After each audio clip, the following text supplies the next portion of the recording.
Hello সবাইকে, আবার তোমাদের সাথে নিয়ে চলে এলাম আরেকটি রেসিপি ভিডিও। তো আজকের রেসিপিটার নাম হলো ট্যাংরা মাছের ঝাল। তো দেখো, প্রথমে ছোট ছোট ট্যাংরা মাছকে ধুয়ে বেছে পরিষ্কার করে ভেজে নিতে হবে তেলের মধ্যে। তারপরে আমি যেহেতু আলু দিয়ে করব, সেই জন্য আলুগুলিকে মানে মোটা মোটা করে ঝুরি ঝুরি করে কেটে ভেজে নিয়ে তেলটাকে গরম করে তেলের মধ্যে একটু পাঁচফোড়ন দিয়ে তারপরে কাঁচা টমেটোগুলোকে ছেড়ে দিলাম।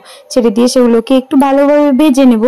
ভেজে নেওয়ার পরে একটা মতো পেঁয়াজ কেটে কুচি কুচি করে সেগুলোকে সেই টমেটোর সাথে একটু ভেজে নেব।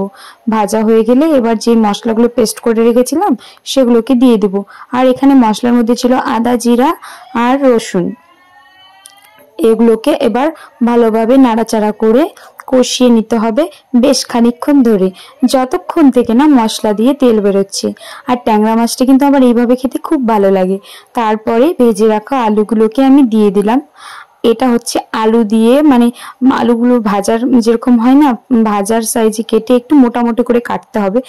কেন মোটা মোটা করে কাটতে হবে বলো তো? যাতে আলুগুলো পরে গলে না যায়। চিকন চিকন করে কাটলে তো গলে যাবে, তাই জন্যই মোটা মোটা করে একটু কেটে নিতে হবে। আর আলুটা হচ্ছে অপশনাল, তোমরা চাইলে দিতে পারো আবার নাও দিতে পারো। তো আমার মশলা কষানো হয়ে গেছে। এবার আমি এ বাটির পরিমাণে 2 বাটি জল দিয়ে ভালোভাবে নেড়ে চেড়ে এটাকে মানে ফুটতে দেবো। তো দেখো, দেখতে দেখতে আমার কিন্তু রান্নাটা হয়ে আসলো। আর এই রান্নাটা খেতে কিন্তু গরম ভাতের সাথে জাস্ট ওয়াও, জমে যাবে। তো আমি ঢাকা দিয়ে দেখো, এবার ঢাকাটা নামালাম, কি সুন্দর টকবক টকবক করে ফুটছে। খেতে কিন্তু খুব ভালো হয়েছিল।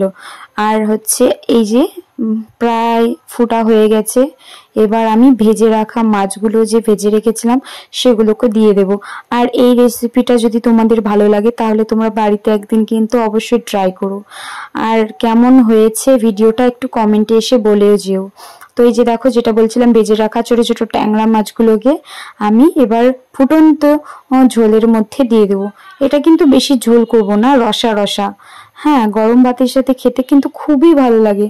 তো আজকের ভিডিওটা কেমন লাগলো তোমাদের একটু কমেন্টে কিন্তু জানাবে। হ্যাঁ, আর আমি অনেক দিন থেকে আমার মানে আইডিতে ভিডিও দিচ্ছিলাম না, কারণ আমার ফোনটা খারাপ হয়ে গেছিল।